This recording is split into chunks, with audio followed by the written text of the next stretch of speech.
lo primero que nos gustaría que nos contaras es de cómo surgió tu interés por trabajar el tema sobre las representaciones sociales. ¿Ya está grabando? Sí. Ustedes son rápidos, ¿eh? Mira, la verdad, yo me interesé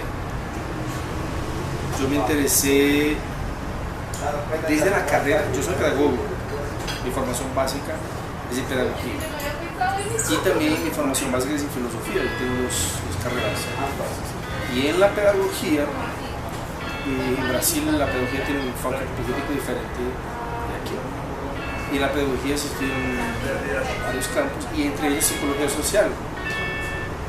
Bueno, me encantó la psicología social.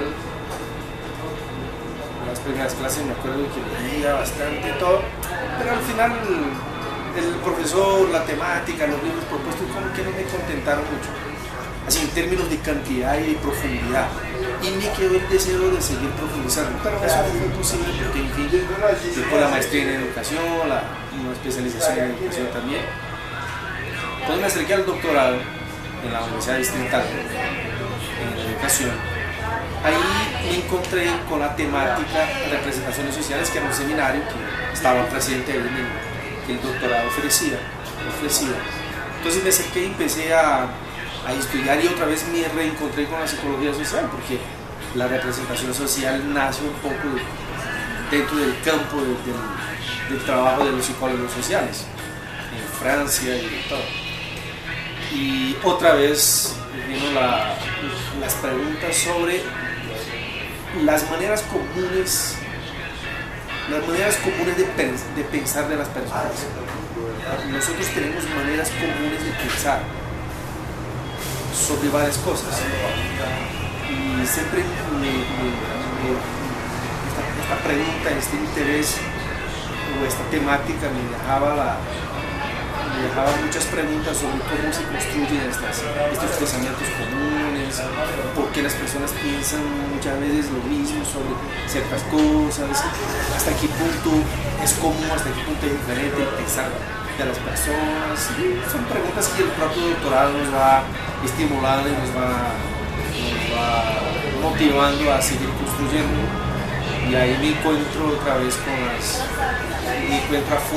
fondo con las representaciones sociales, y con la teoría moscoviciana de representación social, que a mí me parece muy bien estructurada y que en cierta manera contesta o responde a aquellos anseios que yo tenía desde antes.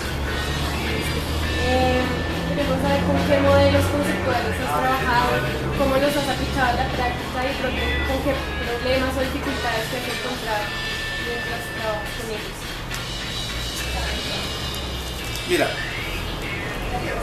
dentro del campo de las representaciones sociales, la teoría de las representaciones sociales es una teoría muy bien estructurada, muy bien montada. Ella está en desarrollo, sigue en crecimiento, sigue en debate. Ella misma ofrece una serie de conceptos claves, como por ejemplo el propio concepto de elaboración cognitiva o de objeto mental, o de noción mental sobre un determinado objeto, que es una lectura un poco más, digamos, cognitivista, más psicologista, si queremos llamar. Y a la vez el concepto mismo de sociedad, que es un concepto complejo, pero a la vez un concepto separado o alado por la representación social, porque significa un encuentro de varios objetos analizados y vistos por diversos grupos. Estos conceptos básicos que unen y que son un encuentro de disciplinar, psicología y sociología, a su vez son aplicados en varios otros campos, por ejemplo aplicado en la educación, aplicado en la salud, aplicado en la política, aplicado en los conflictos. Y ahí ocurre un fenómeno que Moscovici ya había planteado, que es el fenómeno del carrefour, de la esquina, del encuentro de varias disciplinas. La teoría de las representaciones sociales tiene en su núcleo el encuentro de varias disciplinas y el encuentro conceptual de varios saberes. No hay construcción social, mental, no hay construcción de representaciones sociales si se prescinde o si se deja, si se exime de la temática de encuentro de saberes. Son muchos los saberes que confluyen para la construcción de una representación social sobre un determinado objeto. Mezclé todo, ¿no? Mezclado. Pero eso es para debatir, ¿no? Precisamente sobre ese diálogo entre disciplinas, quisiéramos saber cómo ha sido ese diálogo que dentro de tu práctica has establecido con otras profesiones, otras disciplinas en torno al tema. Mi trabajo central con las representaciones sociales está relacionado a la educación, por formación básica, inicial y por interés del mismo doctorado que estoy estudiando en este momento. No conozco la aplicación, no conozco a fondo la aplicación de la teoría de las representaciones sociales, por ejemplo en la salud, que es un campo fenomenal, muy interesante. Por ejemplo, cuál es el concepto que tienen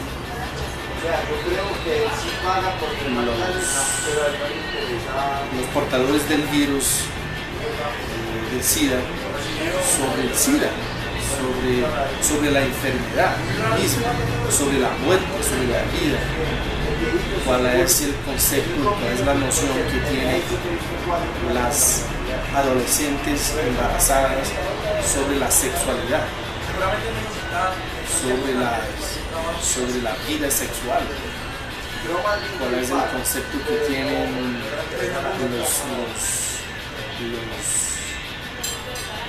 los enfermos con enfermedades terminales y situación terminal sobre ciertos procesos de atención a la salud. Esa es una temática inmensa, ¿sí? Que se puede construir de muchos pareceres y muchas ideas desde aquello que ellos piensen y cómo piensan. Pero no es mi campo es más relacionado a la educación. Y en la práctica uno se da cuenta que la educación, por ser un campo muy vasto, muy amplio y muy complejo, posee una cantidad inmensa de objetos pensables, objetos que pueden ser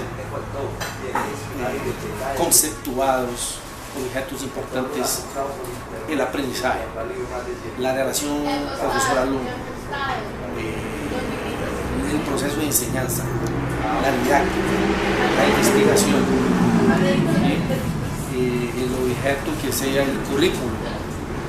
Hay tantos objetos y cómo es que construimos juntos como estudiantes, como profesores, como padres de familia, como directivos, cuál es la representación que tenemos al respecto de estos varios objetos. Dependiendo, y ahí está un núcleo central de la teoría, dependiendo de la representación que hacemos, tomamos una actitud u otra frente a estos objetos. Yo te pregunto cuál es el objeto, cuál es el concepto que tienes de investigación. Y le preguntas a tu compañera y a tu compañero y a tu profesor y a otros, pero si selecciona un grupo, digamos, los estudiantes de sexto semestre de psicología, el séptimo semestre de psicología de la Universidad Nacional, cuál es la idea que tiene de investigación.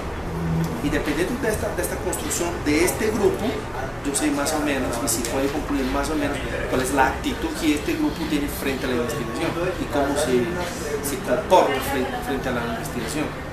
¿Sí?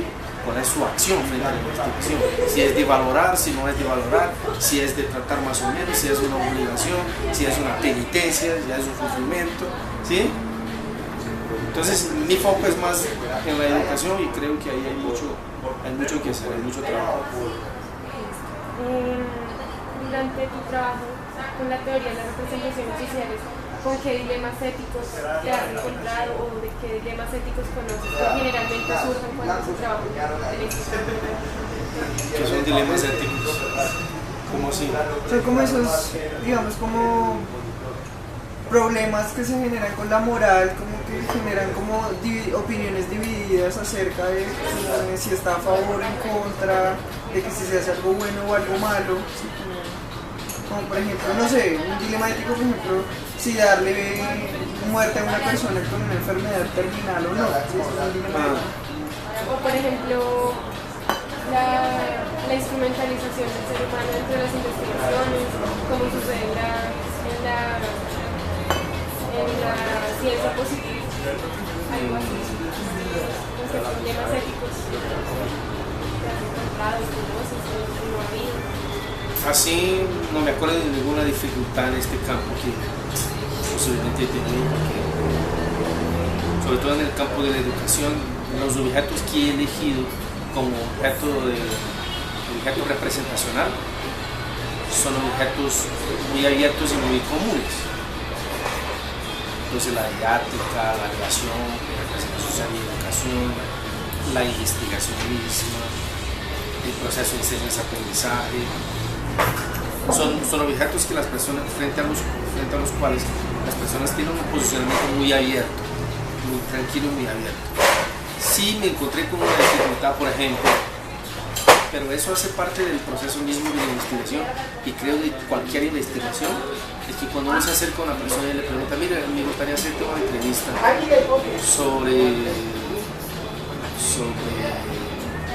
¿qué piensas tú de la investigación? El concepto que tiene la investigación. Y la persona dice, no, yo no contesto entrevista. Pero usted es profesor, usted trabaja aquí en esta universidad, usted investiga, usted edita clases y todo. ¿Y me puede decir 3 palabras sobre qué piensas sobre la investigación? No, es que yo no doy entrevistas, es que yo no soporto estas cosas. La verdad es que no me gustan las entrevistas. La verdad es que no, ¿sí? Entonces uno respeta y no insiste, ¿sí? Pero dilemas y problemas éticos no, nada de peso, nada serio por ahora. ¿Por qué consideras tú que se debe seguir hablando de representaciones sociales a pesar de las múltiples críticas que le han hecho a la teoría desde muchas perspectivas teóricas, metodológicas? Creo que se debe seguir hablando exactamente por las críticas.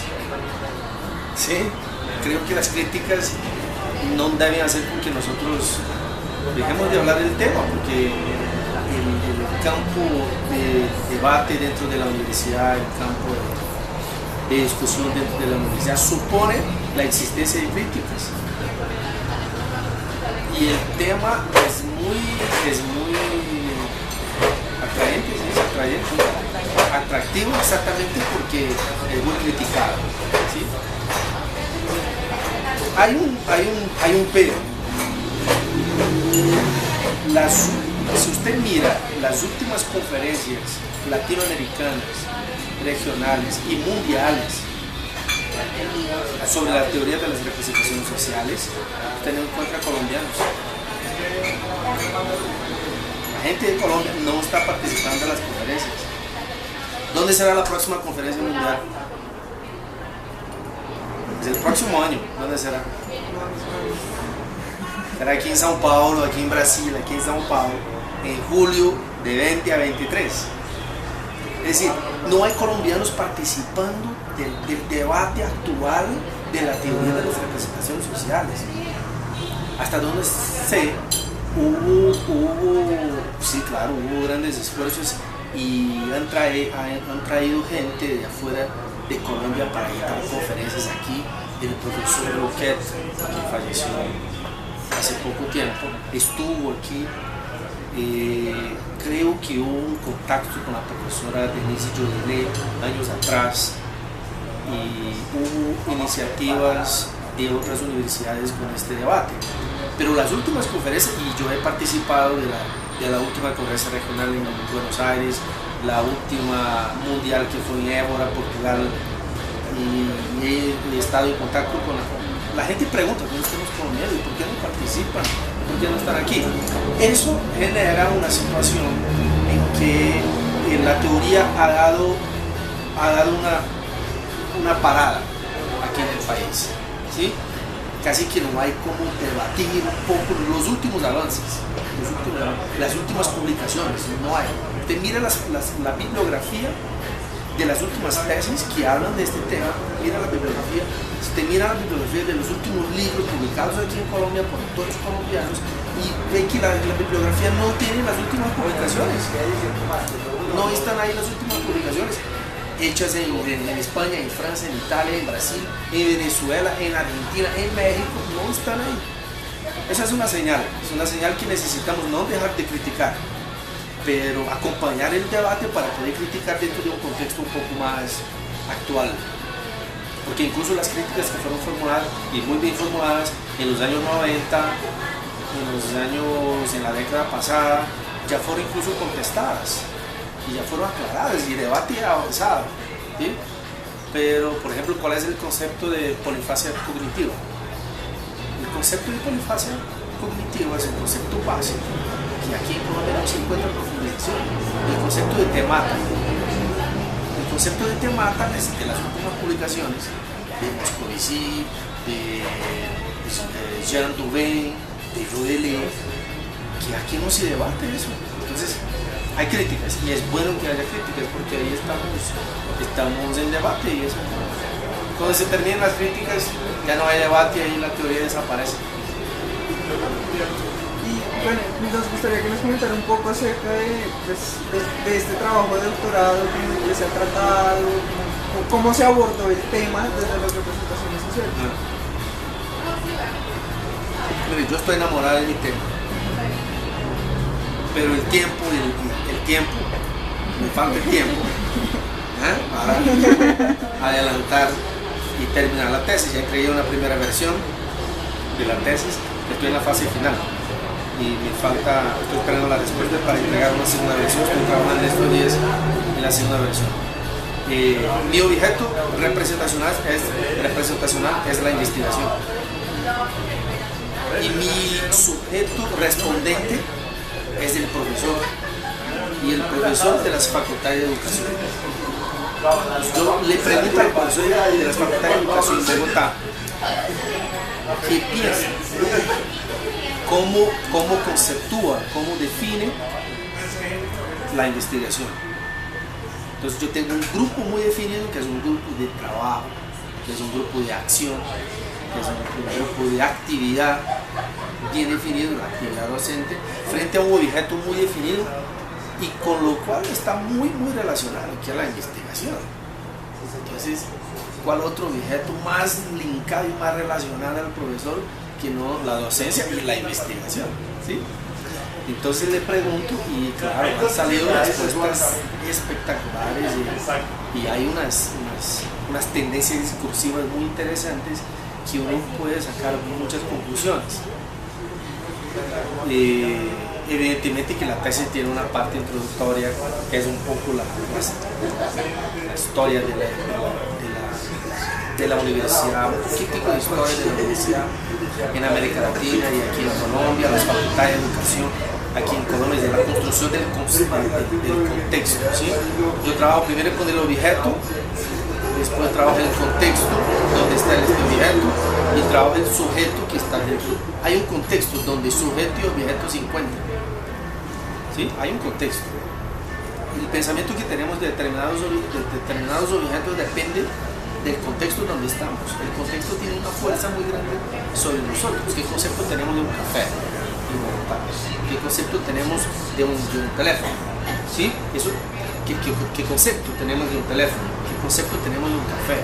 ¿Qué concepto tenemos de una entrevista como esta que estamos haciendo?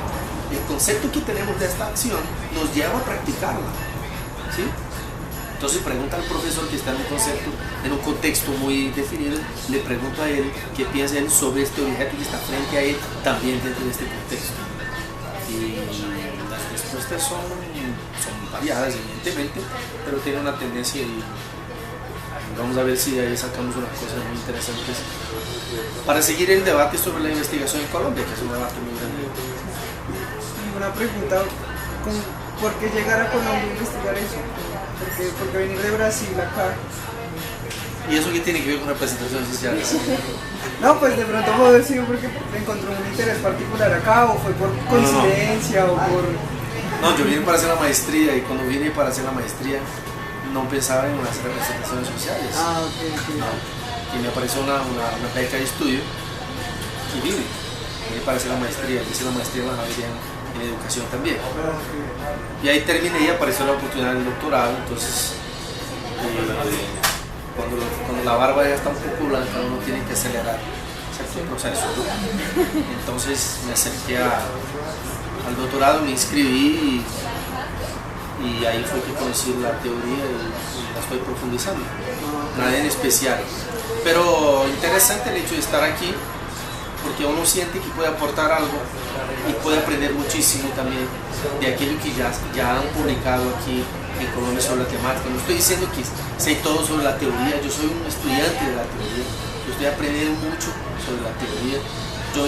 Exactamente porque me acerco a la teoría en este momento, me doy cuenta, como usted se puede dar cuenta sobre varias temáticas, usted también, cuando uno se acerca a una temática se da cuenta que hay vacíos y hay adelantos y hay vacíos, ¿sí? Hay cosas bien producidas y hay vacíos, eso es normal. Entonces me doy cuenta que hay vacíos aquí en Colombia sobre la teoría, pero ahí también hay un camino muy hay una maestría en la Universidad Distrital donde una de las líneas son representaciones, ¿sí? Hay profesores que estudian sobre eso en la Nacional, hay profesores que profundizan sobre eso. El profesor, si no estoy mal, Eduardo Aguirre, si no estoy mal, ha trabajado sobre eso. El profesor también, estos días intercambié un correo con él, y hay una profesora también, y ellos han hecho esfuerzos. Estos días estaba leyendo un artículos de la revista Descubridor de la Nacional. Entonces no es que, ay no, yo sé todo, y no, es que siento que puedo aportar, y siento que puedo aprender mucho, ¿sí? Y para eso son las investigaciones, para aportar y para aprender.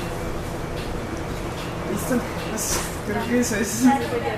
Sí, muchas gracias. Muchísimas gracias. Gracias, ¿no?